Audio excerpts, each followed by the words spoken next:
Google Chrome ব্রাউজারটি যদি আপনি ব্যবহার করে থাকেন সেক্ষেত্রে আজকের এই ভিডিওটি আপনার জন্য খুবই উপকারে আসবে।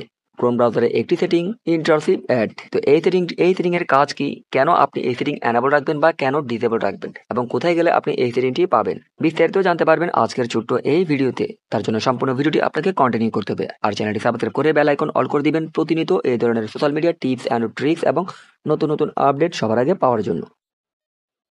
প্রথমত দেখিয়ে দিচ্ছি কিভাবে আপনারা সেটিংটি এনাবল করবেন, তারপর এর কাজটা আপনাদেরকে বলতেছি। তো সর্বপ্রথম ক্রোমে যাওয়ার পর আপনি 3 ডট মেনুতে ক্লিক করবেন, দেন এখান থেকে একটু নিচের দিকে আসবেন। আসার পর এখান থেকে সেটিং অপশনে ক্লিক করে এখান থেকে আপনি নিচের দিকে স্ক্রল করে এসে এখান থেকে আপনাকে সাইড সেটিং অপশনে ক্লিক করতে হবে। ক্লিক করার পর এখানে একটু যদি আপনি স্ক্রল করেন সেক্ষেত্রে এখানে আপনি পেয়ে যাবেন ওই অপশনটি যেটা আজকের মূল ভিডিওতে আমি বলেছি। তো এই অপশনটি হচ্ছে ইন্টারসিভ অ্যাড। এই অপশনের উপর আপনি ক্লিক করবেন। ক্লিক করার পর এখানে একটি সুইচ আছে, তো এটি যদি আপনি এনাবল করেন তাহলে দেখবেন এখানে একটি লেখা আসবে, আর যদি আপনি ডিসেবল রাখেন তাহলে কিন্তু অন্য একটি লেখা আসবে। তো এর কাজ কি? তো এটি যদি ডিসেবল রাখেন সেক্ষেত্রে এখানে কি আসছে দেখুন, ads are blocked on site known to show intrusive or misleading ads. So এই অপশনটি যদি আপনি ডিসেবল রাখেন সেক্ষেত্রে আপনি ক্রোম ব্রাউজারে যখনই বিভিন্ন প্রকার ওয়েবসাইট ভিজিট করবেন তখন কিন্তু আজে বাজে বা মিসলিডিং অ্যাডস আপনার স্ক্রিনের উপর শো করাবে না। মিসলিডিং অ্যাডগুলো কিন্তু অটোমেটিক্যালি এই সেটিং এর মাধ্যমে ব্লক হয়ে যাবে। তো আমি যদি এখন সেটিংটি এনাবল করি তাহলে দেখুন এখানে কি লেখা আছে, any site you visit can show